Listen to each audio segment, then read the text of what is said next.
ကံဘလောက်ပဲကြီးကြီးကံဘလောက်ပဲကောင်းကောင်းဥဒုနဲ့အာဟာရမကောင်းဘူးဆိုရင်လူဘဝမှာအသက်ရှည်ဖို့မဖြစ်နိုင်ဘူးဒါကြောင့်မို့ဖရာတွေဟာကံအပြင်ကြည့်ပဲဆိုရင်လေးသိခြင်းနဲ့ကဘာတသိမ်းပါရမီဖြစ်ရတာဖြစ်သောကြောင့်ကုသကံအပြင်လည်းတူတယ်လို့ပြောမှာတမန်ကုသိုလ်နဲ့ဖရာမဖြစ်ဘူးသို့တော့တက်တန်းကြတော့တူကြသလားဆိုမတူကကုသနာမြတ်စွာဘုရား၄000ကောဏကဗနာမြတ်စွာဘုရားကြတော့3000ပဲကသဝမြတ်စွာဘုရားကြတော့2000ပဲကောရမမြတ်စွာဘုရားကြတော့တရားရမ်းမှု80ပဲနေရတယ်တက်တန်းနေရတူကောအဲ့တက်တန်းနေရကန္တုယတန်နဲ့ဘာကြောင့်ကြွားရတော့ဆိုဥတုနာဘောဇနေနာအာယုခာယတိပိဝတ္တတိပိအဖြေကအဲ့ဒါလူတွေရဲ့ရင်ထဲမှာဖြစ်ပွားလာတဲ့အကုသိုလ်တရားတွေရဲ့အရှိန်အဝါကြောင့်ဇာတိဥရုတွေညံ့လာတယ်အာဟာရတွေညံ့လာလူရဲ့အသက်ဟာဥတုအာဟာရပေါ်မှာမှီပြီးတော့သက်ရှင်ရတာဖြစ်တယ်ဒါကြောင့်မို့ဒီဥတုနဲ့အာဟာရဟာအနှစ်4000ထိအောင်မထိန်နိုင်ဘူးအနှစ်3000ထိအောင်မထိန်နိုင်ဘူးကောရမမြတ်စွာဘုရားလက်ထက်ရောက်တဲ့အခါ2000ပြည့်အောင်1000ပြည့်အောင်မထိန်နိုင်တော့ဘူးအသက်120 160ဆိုအလွန်ဆုံးအဲ့ဒီခေတ်က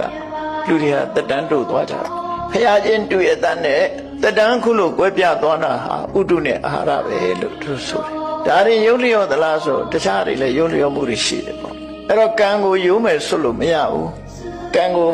ကံနဲ့အရေးကြီးတာလူတွေရဲ့စိတ်တွေသဘောထားအပေါ်ရေးကြီးလူတွေရဲ့စိတ်ဓာတ်တွေဟာအောက်တန်းကျလာပြီအပြစ်မကင်းတဲ့စိတ်ဓာတ်တွေဒီကနေ့ခေတ်ပဲကြည့်လူတွေရဲ့စိတ်ဓာတ်ဟာ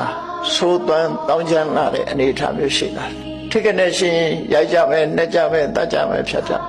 လူတွေရဲ့စိတ်ဓာတ်တွေကပို့ပြီးတော့ရိုင်းပြလာအဲ့လိုရိုင်းပြလာတဲ့စိတ်ဓာတ်တွေကြောင့်တဏှာကတိုးတဲ့တိုးလာမှာဒါသဘာဝပဲယတိဝုဒ္ဓတွေကဆိုးတဲ့ဆိုးလာဘုန်းကြီးတို့ငယ်ငယ်တုန်းကဒီလောက်ပူတာမကြုံဘူးအခုတခါပူလာပြီဒါယတိဝုဒ္ဓပြက်ပြားဒီယတိဝုဒ္ဓကဘာကြောင့်ပြက်တာတော့ဆိုရင်လူတွေရဲ့လောက်ရတဲ့ကြောင့်ပဲပြက်တာကဘာမြေပြင်ပေါ်မှာနေတဲ့လူတွေဟာအကျင့်ပြက်လာပြီဆိုရင်ရှင်မြေတွေဟာလည်းပဲဖောက်ပြန်ပျက်စီးကုန်တယ်ဖောက်ပြန်ပျက်စီးတဲ့ရေမြေတွေကိုအမိပြုပြီးအသက်ရှင်တန်ရတဲ့လူတွေရဲ့အသက်တွေလည်းထိခိုက်လာတယ်ဒီလိုဆက်ဆက်ပြီးတော့နေတယ်ပေါ့နော်